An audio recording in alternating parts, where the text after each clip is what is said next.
কিছু কিছু সওয়াবের কাজ আছে, যে সওয়াবের কাজগুলো হইল নজরে সওয়াব। নজরে সওয়াব, নজর মানে হইল দেখার মধ্যে সওয়াব। সুবহানাল্লাহ বলেন না? কিছু কিছু সওয়াবের কাজ করণ লাগতো না।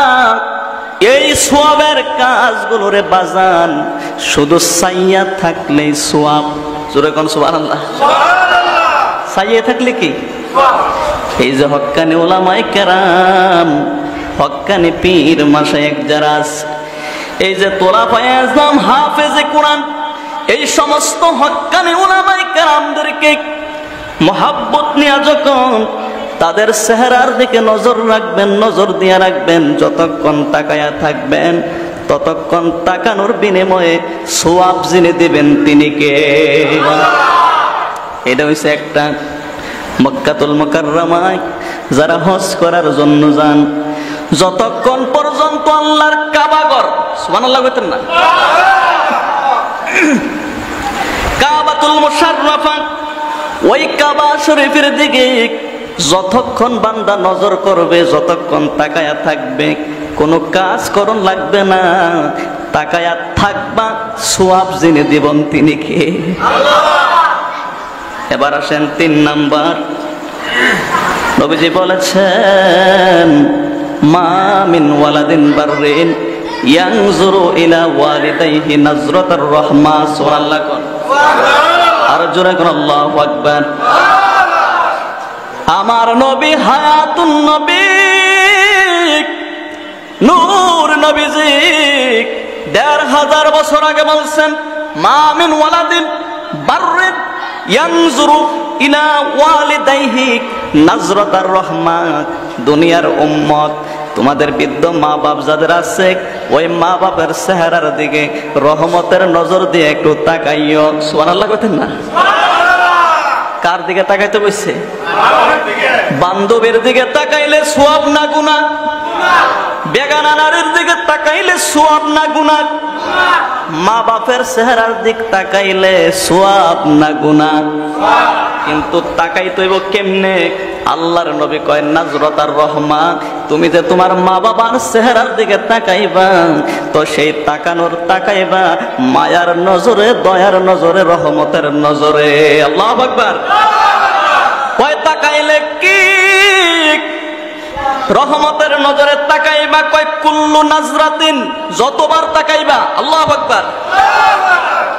কয়বার? যতবার। কুল্লু নাজরাতিন মানে কি?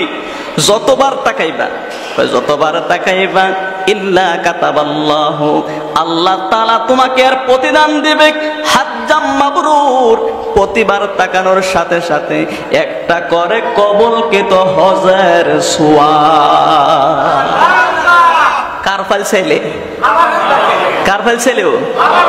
মা বাপের চাইল চাইলে, একবার চাইলে একটা হজের সওয়াব, দুইবার চাইলে 2টা হজের সওয়াব। ও রাজনগরের মুসলমান, হাজী সাহেব লম্বা পাঞ্জাবি পইরা, টুপি পইরা, হাজি বিরা পইরা ঘুরে, মানুষ তারে হাজি বইলা সালাম দেয়। বলেন তো কোন হাজি 5 লক্ষ 6 লক্ষ টাকা দিয়ে হজ করার পরে কি বুকটা ফুলাইয়া কইতে পারবো নি তার হজটা কবুল হইছে? কইতে পারবো নি। হাজির কোনো গ্যারান্টি নাই। আল্লাহর নবী কয়, মা বাবার চেহারার দিকে যদি রহমতের নজরে একবার তাকাইবারে বাবা, একবার তাকানোর বিনিময়ে হাজ্জে মাবরুর। হাজ্জে মাবরুর ওই হজদারে কয় যেই হজটা ডাইরেক্ট কবুল। সুবহানাল্লাহ কইতেন না? হাজ্জে মাবরুর কোন হজ? যেটার মধ্যে কোনো কি নাই, সন্দেহ নাই।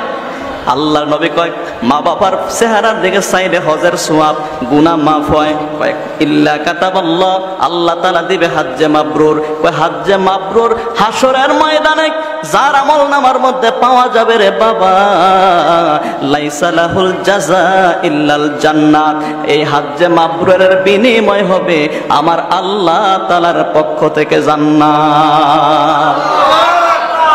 তাহলে আলেমরার চেহারার দিকে চাইলে গুনাহ মাফ হয়, মা বাবার চেহারার দিক চাইলে গুনাহ মাফ হয়, কাবার দিক চাইলে সওয়াব হয়, গুনাহ মাফ হয়। আর একটা হইল আল্লাহর 30 পারা কোরআন। সুবহানাল্লাহ কোন? কয় পারা? 30 পারা কোরআন, এই কোরআন পড়তে পারেন না। রাজনগরের মুসলমান মুরব্বী হয়ে গেছে গা, ইচ্ছা করলে কিন্তু এই মাদ্রাসা তারারে ভর্তি করান যাইতো না, যাইবো নাকি? এখন আর পড়ার সুযোগ নাই। যদিও মানুষ কয় শিক্ষার কোনো বয়স নাই, একটা নুরানি বাচ্চার মুখ দিয়া যেইভাবে সূরা কেরাত আসবে, আপনার বয়স যখন 60-70 হয়ে গেছে গা, আপনার মুখ দিয়া কিরকম উচ্চারণ বাইরে বলে বাড়িব?